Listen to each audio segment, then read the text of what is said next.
Oi, oi, oi, sejam muito bem-vindos a mais um episódio do podcast Mentes Brilhantes. E hoje com uma convidada muito especial, Carol Forlim. Muito bem-vinda. Obrigada. Carol Forlim é nutricionista, especializada em suplementação para TEA e TDAH. Possui especializações em nutrição clínica pelo Hospital da Beneficência Portuguesa e em nutrição materno-infantil na prática clínica e ortomolecular. Além disso, é TEA Expert pela Academia de Nutrição e Autismo. Com experiência há mais de 15 anos, Carol liderou o relacionamento científico com mais de 250 pediatras das duas maiores empresas de nutrição do mundo, Nestlé Baby e Danone. Seja muito bem-vinda, é um grande prazer conversar com você nesse episódio de hoje. Obrigada, Cíntia. Estou muito feliz de estar aqui, poder compartilhar um pouquinho do que eu faço. Inclusive, eu faço o que eu faço hoje justamente porque eu vivi dentro da minha casa, né? Então, eu tenho um casal de filhos, o meu filho mais velho, Judá, com 10 anos hoje, então também tenho diagnóstico de TEA e TDAH. Então, eu vivi muita coisa com ele e eu realmente, entendi que era um objetivo para minha vida para poder ajudar outras crianças e adolescentes também que estão passando por esse momento. Que legal, que legal. Muito obrigada por compartilhar, inclusive, tua história, porque a gente sabe muito bem que viver na prática aquilo que a teoria tanto nos diz é diferente, né? É verdade. O que os livros nos conduzem, nos direcionam e a nossa vida real são duas coisas muito distintas. É verdade. Né? Só quem vive, o autismo dentro de casa, Sim. o TDAH, sabe dos desafios, que nós enfrentamos. Sim, sim. Nós vamos conversar um pouquinho sobre suplementação e quando a gente pensa sobre a saúde física e esses cuidados mais fisiológicos para uma melhora cognitiva, eu tenho uma comunidade, a comunidade Tudo Sobre TDAH, com muitas famílias, quase 400 famílias ali no grupo do WhatsApp, que de fato me trazem uma demanda sobre essa questão da suplementação e eu disse, espera, deixa eu ouvir um pouco dessa necessidade e, claro, trazer uma especialista para que a gente entenda melhor sobre esse assunto, né? Bom, vou querer muito saber toda essa sua trajetória sobre suplementação dentro de casa, né? E aí eu fiquei pensando, né? A gente já ouviu falar, a internet vem trazendo pra gente também muita informação sobre nutrição e suplementação como um caminho de melhora dos sintomas, né? Mas talvez a gente precise entender com um pouco mais de profundidade para não ficar esse senso comum de toma o ômega 3, ninguém nem sabe por quê. Toma a vitamina D, ninguém nem sabe por quê, né? Conta pra gente um pouquinho esse papel, tanto da nutrição quanto da suplementação para as nossas mentes brilhantes. Bom, é assim, a gente sabe que tanto a criança, o adolescente com TDAH ou com autismo, ela vem junto com algumas comorbidades, né? Então, essa criança, ela já apresenta algumas dificuldades, né? Desde pequena, seja na fala, na questão social, na alimentação. E ela já começa ali desde pequena com as terapias, principalmente no TEA. Então, a gente, cerca essa criança com todas as terapias que ela precisa. E mesmo sendo um TDAH ou um TEA, eu acredito que cada criança, cada adolescente é único, né? O mesmo diagnóstico, mas são, coisas diferentes, comorbidades diferentes. Então, o que a gente ajuda essas crianças? São nas comorbidades, né? Porque a gente sabe que autismo não é uma doença, então o que nós vamos tratar? São as comorbidades para trazer uma melhor qualidade de vida para essa criança. O que acontece? Uma coisa que eles têm muito em comum é a falta ou a dificuldade de absorção de alguns nutrientes por conta do intestino, né? Então, hoje a gente já vem, falando já de alguns anos para cá sobre a relação que existe entre o intestino e o cérebro. É como se fosse um eixo, o eixo intestino-cérebro. Então, o cérebro envia comandos que acabam afetando no intestino e o intestino também. E o que acontece? Tanto no TEA quanto no TDAH, pode haver ali uma permeabilidade intestinal. É como se o intestino dessas crianças fosse mais sensível, né? E mesmo que essa criança coma bem, não tenha nenhuma seletividade alimentar, pode ser que não esteja absorvendo tudo que ela precisa, né? E até às vezes passam coisas ali que não deveriam passar. né? E nós estamos expostos, né, a poluentes, metais pesados, Sim. uma dieta muitas vezes que não é a mais saudável, então acaba passando na barreira intestinal Uhum. algumas coisas que não deveriam e o que precisa não está sendo absorvido completamente. Então, por exemplo, se essa criança precisa, né, de uma vitamina B6, né, um complexo de vitaminas para o cérebro, nutrientes essenciais, e não absorve, começa um ciclo. Tá. Eu chamo hoje esse ciclo de ciclo saci, porque uma Ah, coisa vai dependendo da outra. Tá. Então, se eu não absorvo, essa criança já tem uma deficiência de vitaminas. Isso Uhum. pode levar a anemia, déficit de zinco, né, e de ferro. E, consequentemente, no cérebro, nós precisamos dessas vitaminas, desses minerais, até para formação de neurotransmissores. Então, se Uhum. falta, já vai ter a consequência no cérebro. Aí essa criança já vai ficar irritada. Tá. Se ela está irritada, ela já vai mudar o comportamento. Aí junta a ansiedade, né? Muito Sim. do TDAH também tem ansiedade. Sim. Então, vai formando um ciclo. Se ela não come bem, né, que a gente encontra a seletividade alimentar, Uhum. também vão faltar nutrientes. Sim. Então, se ela não está bem nutrida, como que ela vai estar bem nas terapias, na escola? Se faltam nutrientes, se ela está ansiosa, irritada, tem dificuldade de se concentrar, né, o foco, a memória lá na escola, tudo isso vai atrapalhar a qualidade de vida dessa criança. Ah, não dorme bem. Como que ela vai estar bem no outro dia se ela teve uma noite mal dormida? Sim. Acordou muitas vezes. Então, a gente vê que uma coisa vai afetando a outra, Uhum. né? Uhum. Então, é importante a gente investigar individualmente a necessidade de cada criança, de cada adolescente, para a gente entender o que está acontecendo, o que está faltando, o que está. Ah, precisamos fazer um detox, tá? Né? Muito metal pesado no corpo, ou como que tá esse intestino? Tá com uma desbiose, né? A maioria dos pacientes hoje tem uma constipação, né? Tem um padrão Tá. intestinal alterado. E se a Uhum. gente não começar pelo intestino, a gente não consegue resolver todo o resto, Que curioso você né? dizer isso, porque eu, de fato, cada mente brilhante precisa de um plano de tratamento, né? Então, Exatamente. não Uhum. tem. As pessoas me perguntam, Cíntia, que tipo de terapia é melhor para o TDAH? Não sei. Eu vou saber para o seu TDAH. Eu preciso Isso. avaliá-lo, eu preciso conhecê-lo. Então, a Uhum. avaliação neuropsicológica vai direcionar, por exemplo, a minha equipe clínica para Uhum. entender exatamente as necessidades terapêuticas e traçarmos o plano. A grande questão é que existe uma base. E que no Espaço Eros, na minha clínica multidisciplinar, a gente tem um protocolo, inclusive, que a gente segue com todas as crianças que estão dentro do espectro autista, Uhum. assim como todas as crianças com TDAH, que é a psicoeducação do transtorno. Precisamos entender sobre o que é TDAH, sobre o que Uhum. é o autismo. A família precisa, eu até digo, Carol, que pai de TDAH e pai de autismo, de autista, precisa ser pai cientista. Vocês que me acompanham aqui sabem já que já virou minha missão, né? Que é torná-los pais cientistas. Quanto mais a gente estuda, menos angústia a gente sente, porque parece que nunca tem uma saída, eu não sei o que fazer. Não, espera, estudando você vai saber, né? Uhum. E o cuidado com a tríade do bem-estar.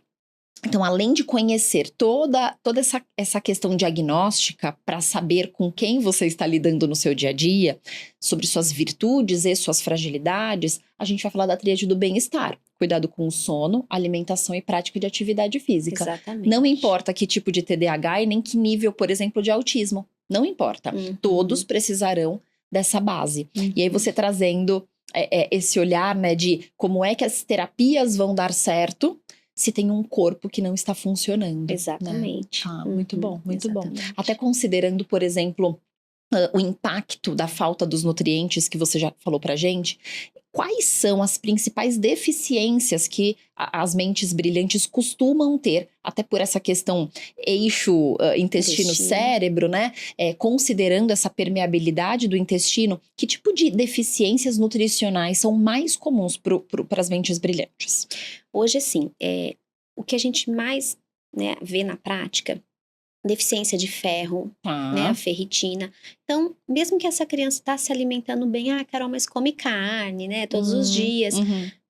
a maioria está com, né, perto ali do mínimo, então muitas vezes a criança está cansada, o adolescente às vezes já está usando um remédio para depressão. Eu Tá. já, né, já tive casos. Sim. E era anemia. Não que não exista, Olha, né? claro, Mas claro. assim, não tem força para nada, quer deitar, chega da escola esgotado, tá cansado. Então, anemia, deficiência de todo o complexo de vitaminas B, né? B6, B9, B12, tá lá embaixo. Então, é bem comum. Deficiência de zinco, isso também afeta até o paladar, né? A questão assim de experimentar alimentos novos, de querer comer, da fome. Então, a deficiência de zinco é bem comum. E a questão cerebral, então, o déficit de alguns aminoácidos, algumas proteínas, porque alguns aminoácidos também atuam na formação de neurotransmissores, Tá. junto com a vitamina B6 e o magnésio.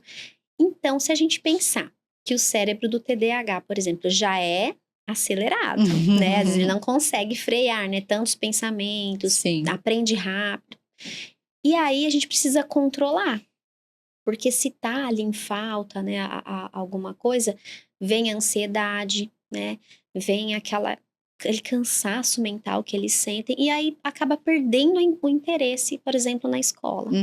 Então, essas são as deficiências mais comuns que eu encontro hoje. E proteínas também, né? Geralmente, às vezes é uma dieta mais rica em carboidratos, menos proteínas, Tá e bom. acaba a gente tendo que suprir essa demanda também. Pela própria seletividade também, né? O TDAH também é tendencioso a ser seletivo. Sim. Ainda que ele não tenha a hiperreatividade que é mais comum no espectro autista, o TDAH também tem uma questão do processamento sensorial. Tem. E eles são tendenciosos, obviamente, àqueles alimentos que vão trazer esse confortinho aí que eles encontram no carboidrato. Sim. Né? E vai ficando deficiente também por conta do comportamento alimentar, né? Agora, considerando essa questão da nutrição e comportamento, né? Então, o que a gente pode esperar das mudanças nutricionais, das mudanças no padrão alimentar, das mudanças a partir da suplementação, naquilo que diz respeito a comportamento? Porque você contou pra gente sobre as deficiências comuns no organismo. De que jeito que a gente percebe no comportamento essas deficiências e, consequentemente, no que também no comportamento essas suplementações tendem a trazer pra gente de resultados, de melhoras, enfim?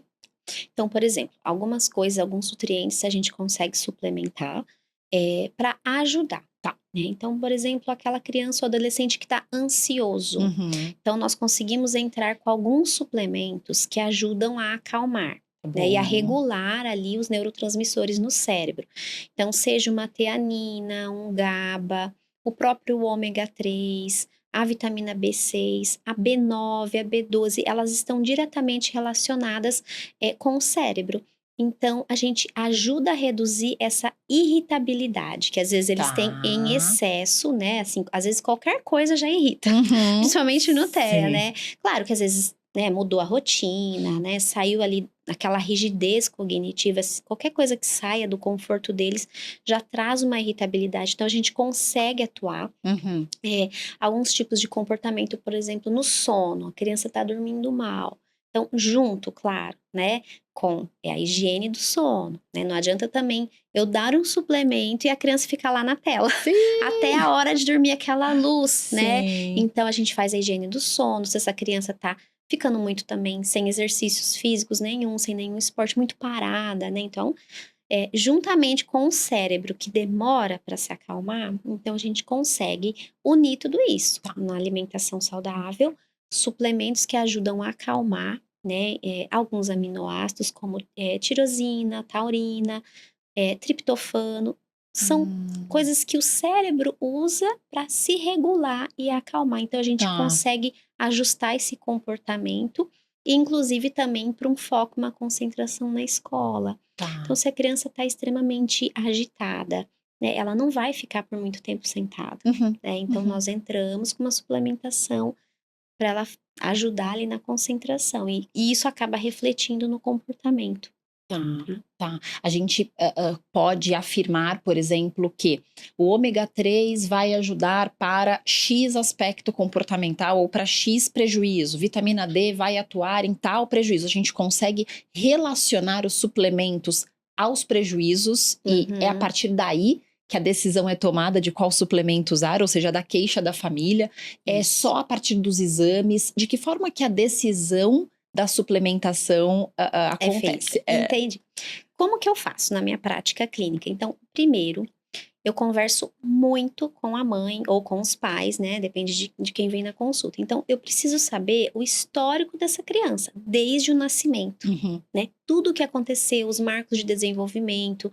Então, a gente faz uma história clínica. Eu preciso saber como que é a rotina da família, uhum, sinais, sintomas, como que tá o intestino, como que tá o sono, os hábitos alimentares, como que essa criança é na escola, como que está nas terapias, está evoluindo, não tá, como que tá na escola. uhum. Então, assim, primeiro eu vejo a clínica, né? E porque às vezes eu preciso também saber como que tá a alimentação. Não adianta eu querer tirar tudo de uma vez, porque não vai fazer. Dietas Né? Não restritivas, adianta eu né? falar, não, agora a partir de amanhã você tira isso, tira aquilo. Uhum. Porque eles já estão acostumados, né? A gente precisa ir devagar na Sim. alimentação, né?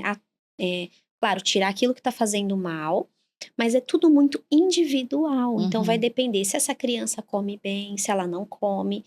Aí eu peço os exames. Então, Tá. de acordo com os sinais que ela tem, os sintomas que ela apresenta, as necessidades que os pais veem ali, né? Aí eu peço os exames, vários exames laboratoriais, né? Então, sangue, fezes, urina. A partir dos exames, eu consigo fazer uma análise de tudo o que está acontecendo. Tá. O que está faltando, o que está acima, se está inflamado, se tem alergia, se tem intolerâncias. Uhum. Então, a gente consegue fazer um diagnóstico mais assertivo e, Tá. juntamente com os sinais e os sintomas que essa criança apresenta, nós começamos o acompanhamento. Então, talvez num primeiro momento eu não consiga entrar com todos os suplementos. Vamos supor que essa criança Tá. está com diarreia. Eu não vou dar o ômega naquele momento, porque vai embora, entende? Tá. Olha Então, a que gente vai interessante. corrigir aquilo que está mais emergencial. O Uhum. que a gente precisa atuar primeiro? Então, a gente vai Tá. corrigir as deficiências, vai ajudar essa criança a se acalmar, e aí nós vamos evoluindo com a suplementação. Uhum. Ó, Uhum. corrigimos, modulamos o intestino tá bonitinho agora, né? Melhorou a dor, melhorou a constipação. Nós vamos avançando. O que que a gente pode agora continuar? O que que nós podemos acrescentar? Legal. Porque a partir do momento também que a criança está melhor por dentro, isso vai refletir por fora e Uhum. também ela começa a aceitar um pouco melhor os alimentos, tá? Tá. Então ela precisa estar bem para depois a gente começar a mexer devagarzinho na alimentação dela, Uhum. tirando aos poucos aquilo que está fazendo mal, né? Tentando coisas novas, mas sempre a partir daquilo que ela já come, do que a família também consegue fazer naquele momento. Tá. Tá. É interessante você dizer isso porque sobre a inserção de novos alimentos a partir de uma regulação orgânica, porque o comportamento, por exemplo, de rigidez cognitiva, de inflexibilidade, está muito relacionado à forma de funcionar a caráter neural. E aí essa Uhum. criança parece super teimosa e não topa nada, mas na verdade, emocionalmente, essa desregulação emocional muito frequente em transtornos do neurodesenvolvimento, elas podem ser corrigidas, ou ela, né, a desregulação emocional, pode ser minimizada a partir de suplementação, né? Sim. Uhum. Agora tem uma outra questão aqui que eu trouxe inclusive do grupo da nossa Tá. comunidade Tudo Sobre TDAH, que é o seguinte: várias famílias colocam lá no nosso grupo o seguinte: eu comecei a dar, por exemplo, ômega 3 pro meu filho, não tá adiantando nada. Gente, Uhum. que marca que vocês usam? Acho que é a marca. Então, e aí eu comecei a pensar aqui pela tua fala. Não dá para começar, por exemplo, com ômega 3 se a criança está com o intestino solto, por exemplo. Uhum. Então, espera. Não é necessariamente a marca, e sim o tipo de suplementação que está sendo feita, né? Ou não, marcas Tem também fazem diferença. Desmistifica isso pra Sim. gente. O que que acontece? No caso do ômega, você vai acabar, não vai mandar manipular, você vai comprar numa farmácia, num local. Sim. Existe sim muita diferença. né? Então, existem, olha, porque, por exemplo, esse ômega, para realmente ter a quantidade, né, ali do EPA, do DDH, necessário, ele precisa ter uma certificação. Então, o ômega tem que ser certificado pelo IFOS, então tem que ter uma boa procedência, tem que ter uma embalagem escura, né? Não pode ser embalagens claras. Então, às vezes aí é que tá o erro, né? A gente vai na farmácia, tem vários produtos, que a gente até fica perdido hoje, né? A internet, a farmácia. Aí a mãe compra algum que ela acha, né, que tá ok, mas às vezes a dose não tá certa, não é certificada, não é o da melhor qualidade, e daí não vai funcionar, né? Tá. Então, quando eu prescrevo, eu indico algumas marcas, que eu sei que são marcas de confiança, que tá exatamente aquela quantidade, porque existem várias idades. Então, o adulto, adolescente, a dosagem vai ser maior do que uma criança de 4, 5, 6 anos, né? Às vezes eu preciso de uma dose maior de DHA, outra de EPA. Então, quando a gente vai comprar algo pronto, precisa ser uma marca de qualidade. Por isso que eu falo, gente, toma cuidado. Porque às vezes compra aqueles multivitamínicos. Ai, vou dar vitamina C, vou dar vitamina tá D. tudo aqui nesse comprimido. Tá tudo já. aqui. E ali, ou tá com muito açúcar, corantes, essas prontas, né? Não tá são bom. todas as marcas. Então, não são nutrientes que estão limpos ali. Ela já vem agregado, né? De um docinho. Então, no meu caso, né? Para os meus pacientes, tirando o ômega que ela vai comprar pronto, é farmácia de manipulação. Porque eu vou prescrever de acordo com a necessidade dela naquele momento. Então, a quantidade é muito importante, o tempo que vai ser usado. Então, a gente vai mandar manipular feito para aquela criança, né? Uma vitamina D, um magnésio, diferente do ômega que a gente consegue encontrar. Então, é muito cuidadoso essa parte, né? Então, às vezes, aquela criança está com uma deficiência de vitamina D. Ela não pode ficar um ano usando a mesma quantidade. Olha, Nós vamos corrigir por algum tempo e depois a gente consegue reduzir a dose. Por isso, o manipulado. Né? Porque às vezes a mãe compra e ela quer assim, vai ficar um ano usando, né? A mesma quantidade, sem saber se é aquilo que a criança precisa. E tem algum suplemento, até uma das perguntas da comunidade, né? Tem algum suplemento que não pode faltar, ainda que tudo seja muito individualizado, mas alguma deficiência que tenha algum suplemento que assim é fundamental, que na sua prática clínica, via de regra, as crianças com TDAH ou dentro do espectro, fundamentalmente precisam usar? Sim. Geralmente, mesmo que ela corrija, né? Corrigimos uma anemia, então tira o ferro. Existem coisas que a gente não abre mão, que ele vai precisar manter por muito tempo.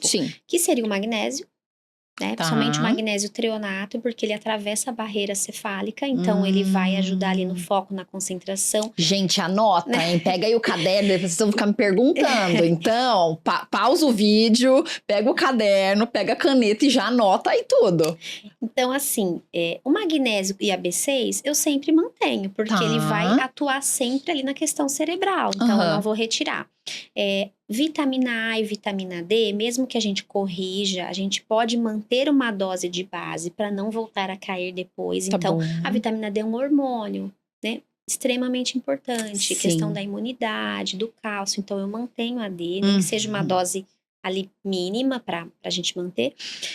O zinco, que é para a imunidade, para a questão do paladar. Então, são assim... É um mineral que também pode cair um pouco mais fácil, então eu mantenho.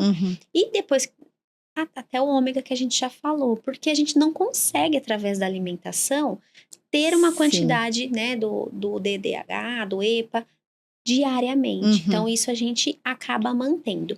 E em alguns casos também, né, se há uma mutação de enzima... o complexo B. Não são 100% dos casos, mas a vitamina B9, B12, B6, se há ali uma mutação de uma enzima que a gente chama que não consegue absorver 100% desse trio, eu também mantenho. Porque isso acaba não mudando no corpo da criança, né? Então, esses seriam os básicos que a gente acaba mantendo. Bom, então todas as suplementações que, via de regra, mentes brilhantes precisam, a gente também, claro, vai precisar de uma linha de base lá do exame, né? Então, Exatamente. quando vai fazer um exame de sangue, tem os índices, a média do laboratório, mas assim, vai de 5 a 50. Então, assim, o que é a média real, entende? Então, como que a gente pode fazer uma análise? Claro que a família vai precisar procurar um profissional que faça essa leitura, mas para que a família pegue esse exame e consiga, de alguma forma, assimilar aqui o nosso conteúdo de hoje com os exames do filho, o que é média adequada? Então, assim, é um ponto bem importante pra gente falar aqui, gente, porque quando a gente faz um exame, por exemplo, a vitamina D, vai de 20 a 70, né? Então, se tiver 22, né, alguns profissionais podem falar, está dentro da média, fica tranquilo. E nós trabalhamos com níveis ótimos. Então, por exemplo, a vitamina D precisa estar pelo menos ali 50. Nossa, é muita diferença, né? Porque isso vai atuar diariamente.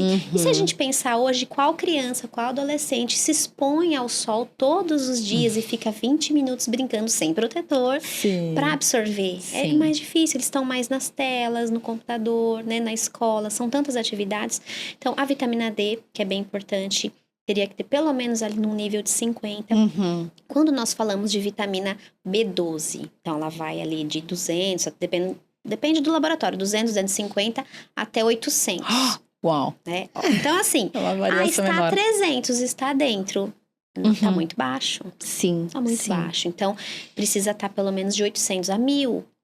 Nossa, Isso, mas o que é importante? A gente sempre correlacionar os exames. Se a gente olhar isoladamente a B12, muitas pacientes, né, que passam por mim, tá 800. Se você olhar só a B12, nossa, tá legal, tá dentro. Mas aí a gente precisa ver a B9, que é o ácido fólico. Nós precisamos ver a homocisteína, que faz, né, a metilação ali, a entrada dessas vitaminas. Precisamos ver o exame que se chama mutação de MTHRF, se essa criança tem uma mutação na enzima, ou seja, será que esses níveis de B9 e B12 estão ali sobrando ou realmente é o valor real que está sendo absorvido? Então, eu falo, mães, não procurem o Dr. Google, porque às vezes a gente olha o exame, se apavora, ou acha que tá tudo ok. Então, assim, duas coisas, né, são importantes. Procure sempre um profissional de saúde, né, para fazer a análise correta desses exames, né, porque às vezes a gente pode se apavorar olhando. E outra coisa, não tentem suplementar sozinhas, né? Sozinhos em casa. Então, eu vou comprar essa. Tá aqui baixo. Eu vou comprar essa vitamina. Porque não é assim que funciona. Fica até arriscado e perigoso. A gente precisa saber qual é a necessidade pro peso, para a idade da criança. Porque, assim, a gente está falando de suplementos, não é medicação. Porém, tudo que é em excesso também pode fazer mal. Né? Então, nós não podemos dar de maneira, de qualquer forma, uma vitamina por qualquer tipo de tempo. Às vezes, né, pega uma vitamina numa dose alta, lá dá 3, 4, 5 meses para a criança, sem saber se aquilo está fazendo mal ou não. Então, é extremamente importante essa criança ser acompanhada por um profissional de saúde para saber qual é a dose, qual é a melhor vitamina ou mineral naquele momento que ela pode tomar. Outra coisa, existem algumas medicações, às vezes que é usado para ansiedade, para depressão, que um ou 2 tipos de suplemento, por exemplo, a gente não pode dar junto. Tá bom. Né? Porque se é uma medicação que está tentando ali elevar a serotonina, mexer no GABA para a criança ou adolescente se sentir melhor, a gente tem que tomar cuidado com o suplemento que nós vamos colocar, que não vai competir com a medicação. Então, isso é extremamente importante, a gente sempre passar por um profissional e não, né, se desesperar e sair correndo comprar qualquer tipo de suplemento para dar para a criança. Muito bom. É o acompanhamento multidisciplinar mesmo, né? Você vai atender essa parte nutricional e de suplementação, junto com o neuropediatra que está medicando, junto com o diretor clínico que dirige as terapias, enfim, todo mundo conversando, na verdade, né? Muito bom, muito bom. Olha, eu teria mais uma chuva de perguntas para você, mas foi maravilhoso. Eu vejo essa angústia das famílias, porque quando a informação chega, a gente quer fazer tudo pelo nosso filho. Essa é a grande realidade, né? Então, quando a gente quer fazer tudo sem orientação, talvez a gente mais atrapalhe do que ajude. Então, as tuas orientações com certeza vão trazer o quentinho no coração que toda mãe precisa, de dar uma olhada no exame e saber mais ou menos o que ela pode esperar. As perguntas, o nosso principal objetivo não é terminar esse podcast de você ir pra farmácia comprar ômega 3, hein? Tá? Porque não é isso. É saber qual pergunta ou quais perguntas a gente pode fazer pro profissional que vai atender teu filho. Você vai no pediatra, que tal levar um pouco dessas informações para ele ajudar nessa decisão? Ir ao nutricionista e conseguir fazer as perguntas de uma forma mais científica, né? Pai cientista serve... nosso podcast é para pai cientista. Então, pegue todas essas informações, use a favor da tua mente brilhante com sabedoria, né, Carol? Isso mesmo. Muito obrigada pela tua contribuição, obrigada. Muito obrigada por tanta dedicação às nossas mentes brilhantes e às suas famílias. Até o nosso próximo encontro. Obrigada, foi um prazer. Que bom. Obrigada, gente. Até a próxima.